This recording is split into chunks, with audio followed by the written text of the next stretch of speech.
What's going on, guys? Zuko back with another Dragonflight video. I hope you're all doing very well. We've had some insane data mining going on for patch 10.0.7. This is like crazy, the cadence with which Blizzard is pumping out content these days, but it's really here. I mean, we're just getting into patch 10.0.5 and 10.0.7 is on the PTR.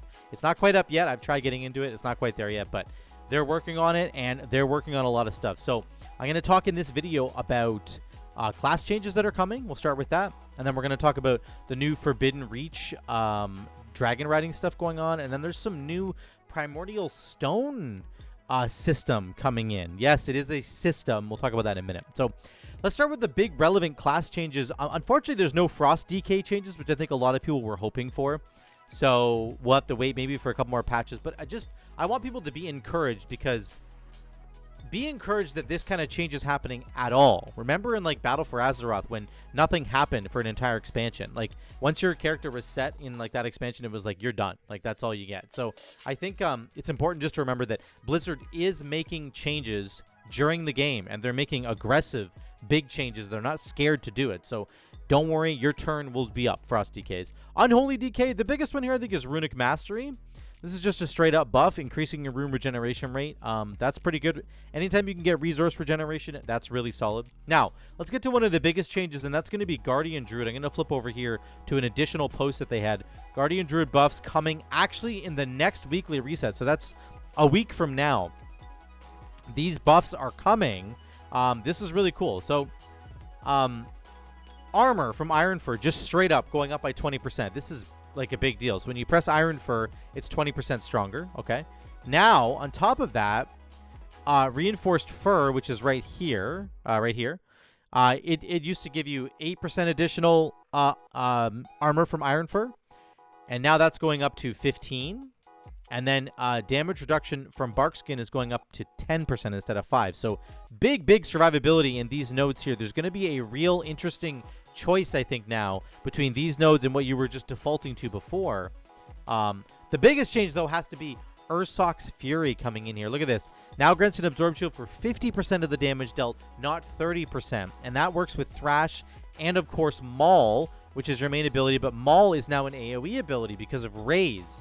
So you can now get really big shields in Mythic Plus, and I do think that this makes this a contender for some Mythic Plus, a physical Mythic Plus build, let's say, for Guardian Druid. So you can maybe come down the tree here and like pick up, try to get to Layered Main, basically.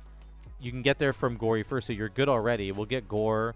We'll pick up Brambles. Now you're good. So then you could go like Layered Main down here. You can still get your Tooth and Claw stuff, right? Maybe just grab Soul. Oh, you probably wanted to get this. Does that work still? Okay, after the Wildfire, we don't have... okay, we're going to miss out on Earth Warden. There's probably a way to do this that works. Don't rely on my math here. But you want to get down to Ursoc's, and you want to get these ones up here. You can just skip out on all the arcane stuff. Maybe you just spend last couple points up here to get that Earth Warden if you really want it. Then you can get Rend and Tear, and you've still got 2 points to spend, actually. So you could go Circle of Life and Death, Pulverize. You could get Vicious Cycle. You could actually go down and get some Arcane Healing if you really wanted to get the extra Berserk. I think there's choices here, even if you do pick up Layered Main and Reinforced Fur. So big buffs here, and the Ursoc's one is a huge buff, both, to the survivability and the using of these shields. In Shadowlands, it used to be 75% shield. Now they're going to make it a 50, so I think that's a great change. Reinvigoration's Frenzied Regen. Cooldown reduction increased to 40%. So again, gives you another reason to take this. So you can get 40% CDR on Frenzied Regen. That's pretty big, actually. And then this is another big change. Lunar Beam, it's down here. It's going from a 1.25 minute cooldown to a 1 minute cooldown, and its healing is like more than doubling. So I looked at my Guardian Druid on, it's only 350 item level. Right now on the live servers, Lunar Beam would heal me for 31,000 health. In the 10.0.7, it's going to heal you for over 70k at that item level, at a really low item level. So I think this might be a contender, actually, for big healing. And again, it double dips with the Loons Favored. So maybe lots of healing coming through there. So interesting stuff going on here for Guardian Druid. Really big changes there, and we're excited about that. Okay, let's move on. let's go to these notes, I think, right? Probably better. So Resto Druid is getting a whole bunch of different talents moving to different locations. The biggest thing I want you to notice here is the new Tranquil Mind. This increases Omen of Clarity's chance to activate. It goes up to 5%. It is 4% right now. So it goes up to 5%. You get a 1% bonus. And you can store an additional clear casting. I think that's actually really interesting for a double Life Bloom build. If you really wanted to do that, there might be an even more reason to take that, where you get Life Bloom at the top here, and then you take a second Life Bloom down here. You may Life Bloom 2 targets at once. Life Blooms, but because again, Life Bloom triggers Omen of Clarity, right? And now you have a higher chance to trigger Omen of Clarity. You can stack up more. So it might be an interesting idea. That's the biggest one that I was looking at right there. There's a bunch of other things happening, but I wouldn't worry about them too much. It's mostly just talents being moved around. Evoker, I'm going to skip. Mistweaver Monk's really interesting. So Thunder Focus T now causes Enveloping Mist to become instant cast. That's a really big deal. Enveloping Mist, the most annoying part about it is having to stand and cast it when you're trying to Fistweave. So that's, I think, a big buff to Mistweaver. Prop Paladin's getting a huge buff here to their block chance. So there's a talent in Prop Paladin that basically says when you use Word of Glory, casting Word of Glory grants you an additional 10% block for 5 seconds if you put 2 points into it. That's now going up to 30% chance. You see that there? 30%. So this is insane. For 5 seconds, getting 30% more block. They already have tons of block. Look at all the block they have. Holy Shield gives you 20%. Improved Holy Shield gives you an additional 10%. You have 30% more block with Holy Shield. Now you can get an additional 30% more. You can have 60% extra block just from your freaking talents. Like, holy cow. There's probably more that I have, others that I haven't even looked at, but that's like wild to me. You can get 60% block, and you're blocking spells as well. So, I think there's a really good block build that's going to be here for Prop Paladin, particularly if you take Faith in the Light. I think that's a really big change there. Yeah, really loving that. Rep Paladin's getting a major rework. If you didn't see my other video on Rep Paladin, go check that out. The Blizzard talks about it and what they're going to change. They haven't given us a ton of details yet. There is some here. Let me get to those. There's a few little things here.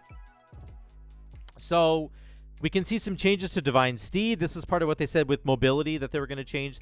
In terms of defensives, they are changing Divine Protection. I just don't really know what this stuff means. Like, modifies cooldown, modifies buff duration. Okay, cool. I think it's going from maybe an 8-second buff to a 12-second buff. Divine Steed, similar idea here.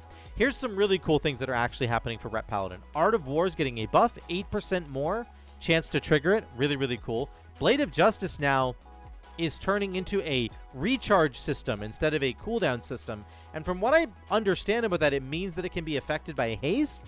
I think somebody let me know in the comments down below, but I think this can be affected by haste now. So you can actually cool it down from being a 12-second recharge to actually being less time than that. So pretty cool.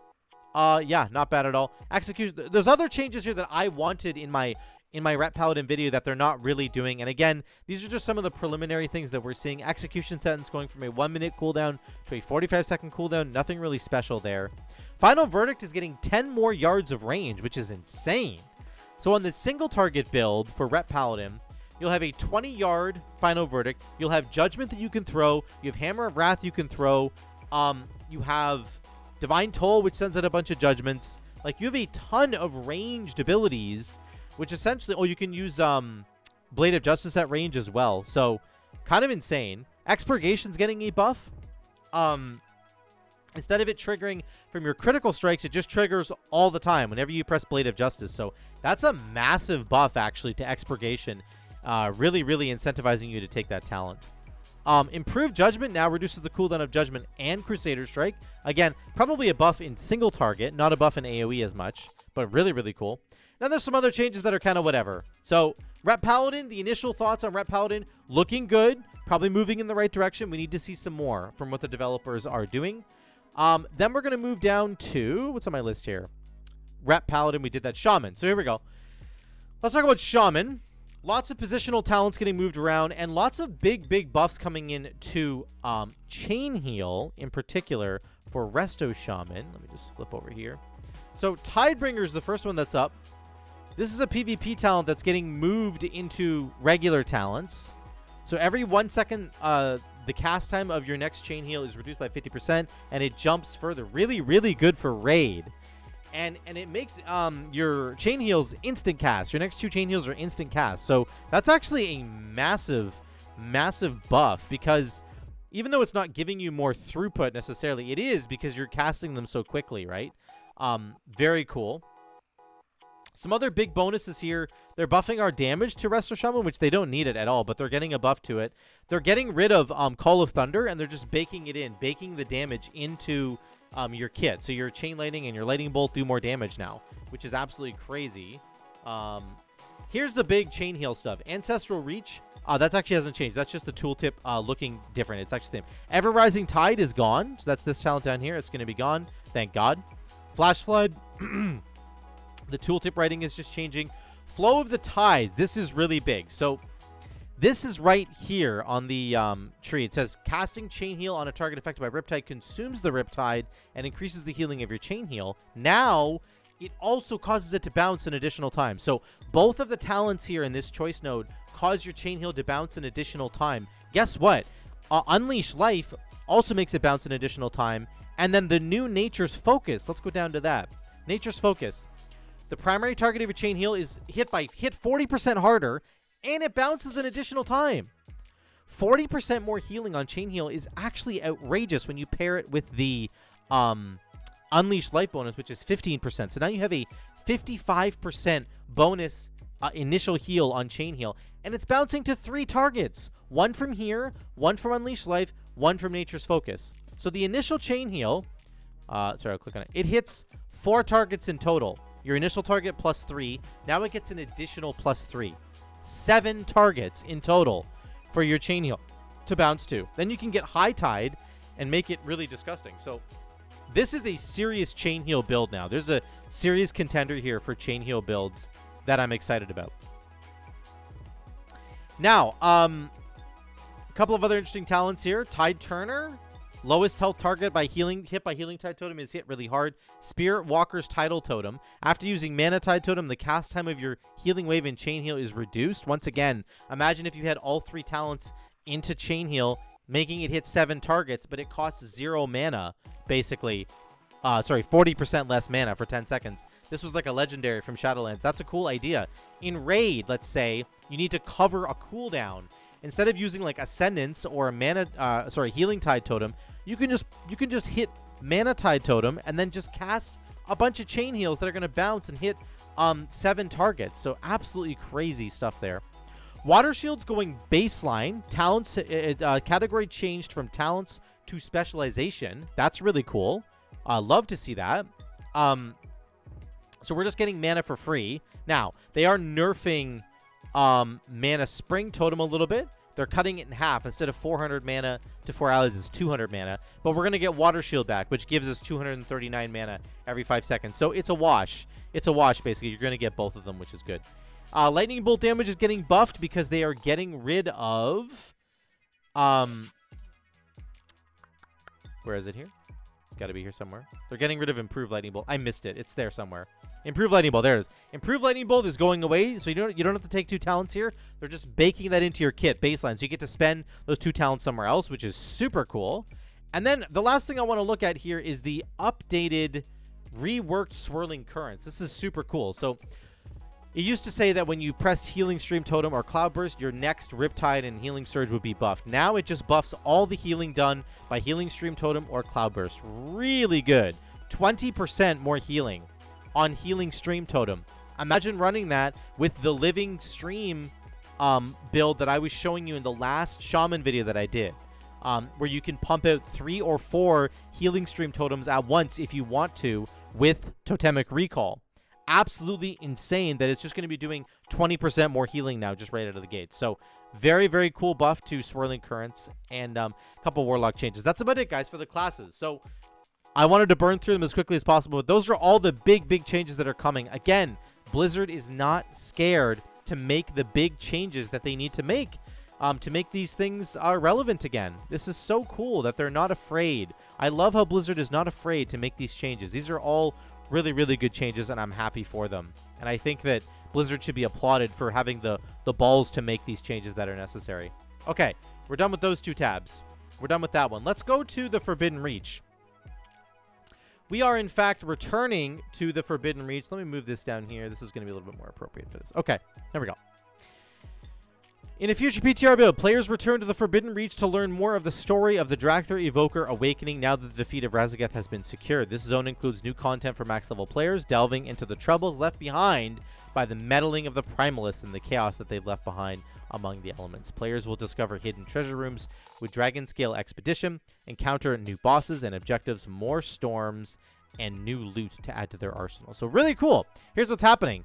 Here's what you can get. Dragon riding stuff. Discover new dragon riding glyphs in the Forbidden Reach to unlock 2 new dragon riding traits. Aerial Halt, which makes you flap backwards, reducing momentum. So imagine you're charging forward and you just flap your wings upwards and you go whoosh, you like do that big stop. That's what that's going to be. Airborne Recovery, activating Aerial Halt while affected by Thrill of the Skies generates 1 vigor. So imagine now that you're going down with the blue trail behind you. Then you stop really quickly with Aerial Halt, and then you go upwards with upward draft. So you can go like fly and then just halt and then go up, and then fly and then halt and then go down. You can do like really cool tricks now, I think, because it gives you that 1 vigor back. So really looking forward to trying this, actually. That's going to be cool. 16 new customizations. Put your dragon riding skills to the test in 6 new races. Very cool. Dragon riding races world quests have a new icon, always good. So lots of dragon riding stuff coming, and of course a new story to play through with all kinds of new loot, new bosses, and new storms in the Forbidden Reach. Love this. Love this stuff. This is great. Let's talk about this last big thing that they've announced here, which is the Primordial Stone Gem system in patch 10.0.7. This is, you know, scary to a lot of people because they don't like the word system. This is our very first glimpse at borrowed power. And let me just say, it looks cool from the opening outset here. And I don't mind. I don't know about you guys, but I really don't mind having a new system to kind of farm, as long as it's not the defining system of the entire expansion. You know, it's not Azerite armor, which defines your entire character, and if you can't get it, you're screwed. Like, we already have our talents and we already have our tier set bonuses. We have our characters. They're just adding on a tiny little piece here. Okay, it's not that big of a deal. So don't think of it as like an old school borrowed power system that's going to ruin your entire day. That's not what's happening here. Here's what's happening. There are these Primordial Stone effects. They do lots of different things. So this one gives you armor every 20 seconds, absorbing damage. Super cool. There's lots of DPS ones. Dealing damage can set the enemy on fire. Dealing fire damage over time. Very cool. They can be socketed into items such as this Onyx Amulet. This is a new ring. So it's got a triple socket ring that you can socket these Primordial dudes into. Now, yes, I don't know any of the details in terms of being able to socket multiple gems of the same type, like triple Bloodstone, triple Waterstone. You can probably do that, but I don't know anything about it yet. The cool thing that I do understand right now about this system so far is that there are combos that you can do. So, for example, let's look at Prophetic Twilight Stone. Damaging effects from your Primordial Stones trigger your healing effects and vice versa. So I'm assuming you could slot in a Prophetic Twilight Stone and then slot in a heal effect, like Exuding Steam Stone, or dealing damage can drain life from enemies. That'll heal you. Abilities can restore water, healing over time. So you could probably combo the Twilight Stone with a Water Stone and get those extra healing effects going. Here's another combo. Raging Magma Stone plus Indomitable. So Raging Magma Stone is down here. Absorbing damage can coat your armor in lava, causing melee attackers to take fire damage. That's a very good tank one to get. You combo it with Indomitable Earth, which is right up here. It is.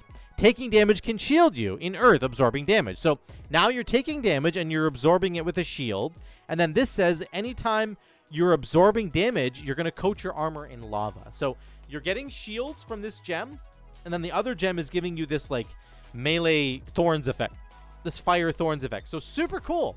And I think you're going to be able to combo other things together as well. Who knows? Maybe they're going to add even more of these Primordial Stones once the patch actually goes live. But this is a good start. I don't mind this stuff at all. I think it's really cool, actually. And I think that they should continue to add systems like this as long as my main character's system, which is the talent trees, as long as those continue to get iterated on and those continue to get work done.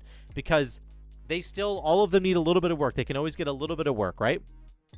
And I think like as long as the main systems that are there, the tier set bonuses and the talent systems, as long as those are good and they make your character strong, I think they can add in these kinds of systems all they want till they're blue in the face. I don't mind it at all. So that's it, guys. Let me know what you think in the comments down below about all these things. What do you think about the upcoming class changes? What do you think about the new zone that we're going to get to go to with new bosses and new elemental storms? And what do you think about these primordial stone gems, this new system, the first borrowed power system in Dragonflight? What do you think about it? Are you scared? Are you worried? Honestly, I don't think you should be. You should not be worried at all. But if you are, let me know in those comments down below. Thank you so much again for watching, guys. I love you all. I'll see you in the next one.